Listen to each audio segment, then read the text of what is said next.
নারীদের সম্পর্কে একটা গুরুত্বপূর্ণ তথ্য কি জানেন? যে আপনি তাকে যা বলবেন সে আস্তে আস্তে তাই হতে থাকবে। কি বিশ্বাস হচ্ছে না? এই যেমন ধরেন আপনি তাকে বললেন যে তুমি দেখতে কিন্তু ভারী মিষ্টি, তখন সে পরিপাটি হয়ে নিজেকে আরো গুছিয়ে রাখা শুরু করবে। আপনি যদি তাকে ভালো বলেন সে আরো ভালো হতে থাকবে। আপনি যদি বলেন যে তোমার মনের মধ্যে অনেক মায়া, ভালোর জন্য তুমি নিমেষেই যে কোনো কিছু কুরবানি দিতে পারো, তখনও সে সেটা রপ্ত করতে শুরু করবে।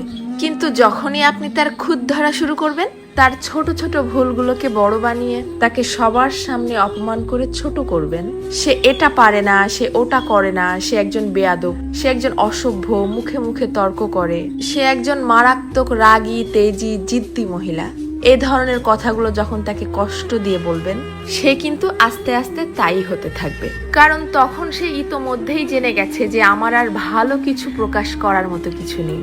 সবার সামনে যেহেতু আমি খারাপ হয়েই গেছি, তো আরো খারাপ হয়ে যাই, তখন আর সে কোনোভাবেই কারোর সামনে নিজেকে সঠিক প্রমাণ করার প্রয়োজনীয়তা অনুভব করবে না। সে ধরেই নিবে যে কেউ আমাকে ভালো বললে ভালো, আর না বললে আরো ভালো। কে বুঝলো বা বুঝলো না এটা নিয়ে আর মাথায় ঘামাবে না। এটুকু তার ঠিকই বোধগম্য হয়ে যাবে যে আমি সবাইকে সম্মান দেখিয়ে লাইনের পেছনেই দাঁড়াই অথবা সামনে, সব অবস্থাতেই আমি খারাপ। আর এভাবেই আস্তে আস্তে আপনি তাকে হারিয়ে ফেলবেন।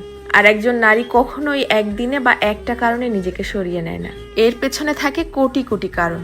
এর জন্যই কথাই আছে না যে কথাতেই জয় আবার কথাতেই ক্ষয়।